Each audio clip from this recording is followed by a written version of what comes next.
Uh, you notice something, it has to do with how you manage and discipline different things. Prevention is better than cures, Pastor Russell rightfully said. And it's principles, these are tools, get them organized. And when we call you back because you have areas of need, please don't think you are not good enough. It's very important. You'll come back. If we say we're bringing the anchor churches together, the anchor church will come together. If we say we're bringing the officials from SARS, we're bringing the Department of Health, we bring for the development of how you position your church, the ministry to be compliant in the areas of where you are functioning, please don't hesitate to come. Equip yourself. You see, there's another generation, this generation, that must grow up to understand success in the kingdom is how many demons left yesterday. Do you understand? How many kingdoms have fallen?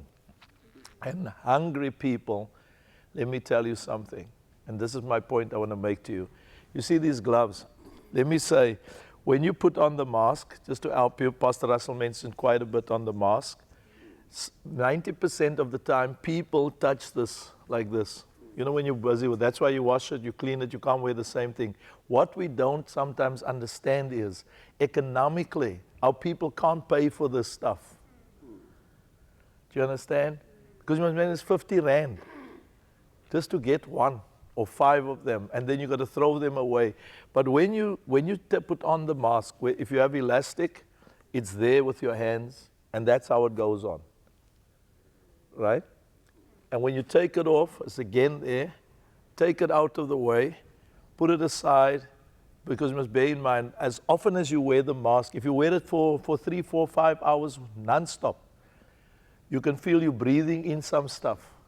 You with me? Then just go out. You'll see I went outside, took a walk.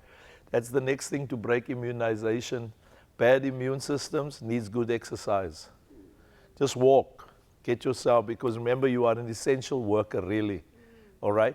Secondly, once the mask is off and you've had these surgical gloves, it's very important, even if you're sometimes in the day and you're working, just spray, wash it, clean. You're working. But it's not like happy birthday like this. You know, like you're coming out of... No, the issue is the virus can get attached to solid surfaces. You'll see when you leave, the guys come in here, they sanitize all the chairs, everything that's on the table, papers, everything, pens, everything. They sanitize it. Why? Because, folk, we are so used to a disease that you must first see the symptoms, and then you start saying, hey, something's not right, I'm not breathing, I'm not doing this. No. What I'm saying to you is, the prevention is good, but I'm wanting to talk about these gloves. When you have these gloves, never take it off, just take it off. There's a way to take them off so that you don't get the virus attached to your flesh, all right? Or you don't get contaminated with anything around it. So we're never overcautious. God hasn't given us a spirit of fear, but He has given us wisdom. Are you with me? So when you take off the glove, the surgical glove, that's why many of our medical people sometimes have a challenge. But I'm not saying they're not using it properly. I'm just saying sometimes they're right in the forefront of it.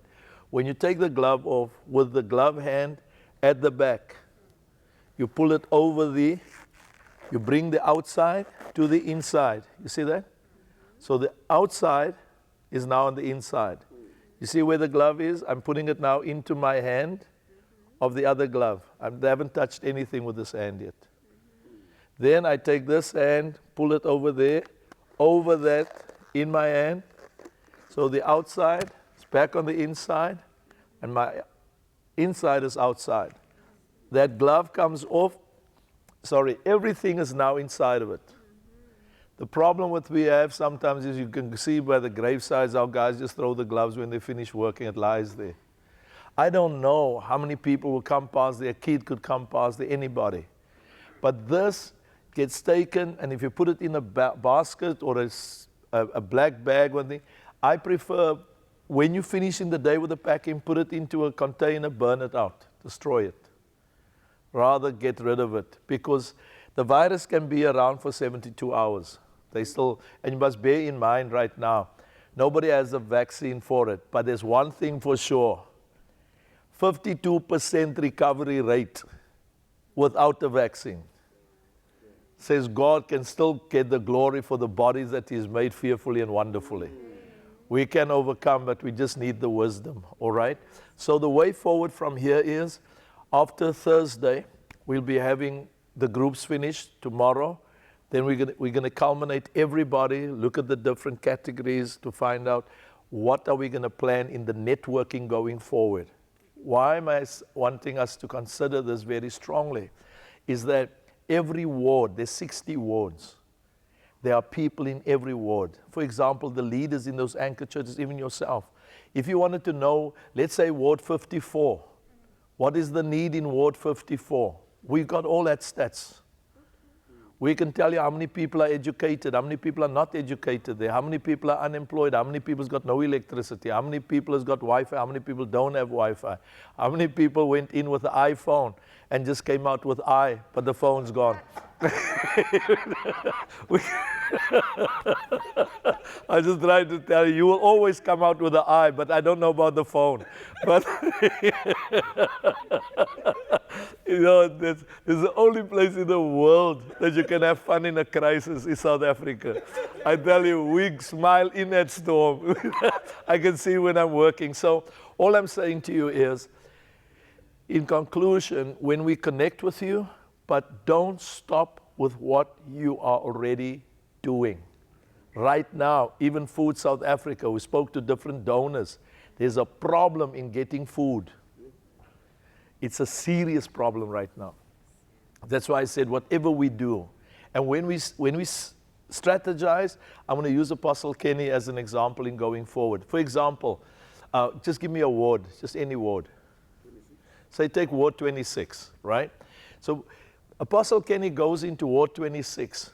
There is so many churches, right? Connect all of them.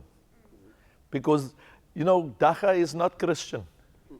And neither is Hunger Christian. We've had from the priests of the Hindu faith also here. The guys hear about it and they come. But at the end of the day, don't do the following. When you put everybody together, Apostle Kenny, you put them together, check out how many businesses are in the ward, talk to them, bring them also there, bring the ward council also there, bring them all in. The church initiates it. So when there is a breakthrough with food, we know Ward 26, that's the structure. Get the food out there. But now if that structure, that network is not established because we're waiting for food or we're going to wait for stuff to happen, when God opens that door, He's going to open it up because we can manage it. Do you understand? That's why I said in the beginning, once He finds that, so in every ward, we are looking for all the key role players, the stakeholders, get them together, sport, put them together, all the leaders. Now you got them in that ward. What are we saying? The church in the city, not the city church. Not the church that's in the center of town. I'm talking about the church at Thessalonica, the church at Rome, is now in Ward 26 and caring. So what happens is we can now come back and Apostle Kenny can say, you know what, what's so great in Ward 26, the stats have changed. God has moved in 26. Those who are unemployed are employed now. Those who are dependent upon food are no more dependent. God has done certain things. Now, until the church takes that, that's why we're so careful. You know how it is in the city. If it's an Ebenezer doing it, it's an Ebenezer thing. If it's that one doing it, no, it's Apostle Kenny's thing. No, this is Jesus' thing. And whether we get known for it or not, the church, it's the church's hour right now, okay? So that's what we're heading to. That's that long distance thing. Where we're building now to make sure the sport is sorted out. Tomorrow, we're going to call you, Apostle Kenny, and say, can you tell us in the metro what is the needs in Ward 26 with the counselor? No, there's still leaks. I'm telling you now something. When you go back, don't look at the leaks, report the leaks. Why? You're going to be affected negatively. You know, when this stuff happened, the rich and the poor all walk. Everybody has no petrol. Everybody's got no water, okay? So be ready when we call you. Be ready when we set up the next levels and so on, because we are busy thinking about how do we take 60 wards and look after our children. because that's where it's going to go. Right now, you know, with education, all the stuff we mentioned earlier on. If there are needs and you're not sure, when I send out the SMSs to you, just tabulate. This is what we have need of, this is what it is, etc. Because I don't know. Right now, I can tell you, even now, Food South Africa, I don't think they're going to last for too long with the needs that are out there right now. It's thousands. I'm talking about hungry people. I can see it in Shorterville when I go in the mornings. And you know what the problem is? It's this generation. Right now, can you imagine what it will be like? So I'm asking you as church leaders, when you leave here today, you have access to us all, and we have access to you. You have things that we look at, like you said now, about how do we orchestrate this, how do we orchestrate that. You see, every shoe has a certain foot. And when we can put it all together, we'll be able to know how do we work in Ward 26. How do I work with Jacobs in Ward 25? How do I sit down with the council and say, look here, what else can we do together? How do I sit with the Old Apostolic Church across the road, the Baptists up there, the NG Church at the bottom? How do we come together and make sure Algoa Park and the Ward 25 is basically being settled? The church is the only organism that can do this, okay? Want to thank you for coming. Any questions? Yes, Apostle? You spoke about bringing the businesses and the council and the stakeholders together. You know, how about, can you advise on how about one actually does that? Let me say, if you ever want to, let me tell you, Jesus is greatest. Apostle Kenny, I just look at how Jesus does things and I go and do it, and then I look for the results he had, and then I'm confident, you know, unless I don't do it. Let me tell you, the way you're going to get to bring them together, never put a project together and then call us. Never do that. I tell you why, because you don't know me. But you know what? A cup of coffee makes a difference. One-on-one. So I go from here. You see now when I leave from here, I'm going to meet a businessman. No, we can't now have coffee. It's must COVID-19, right?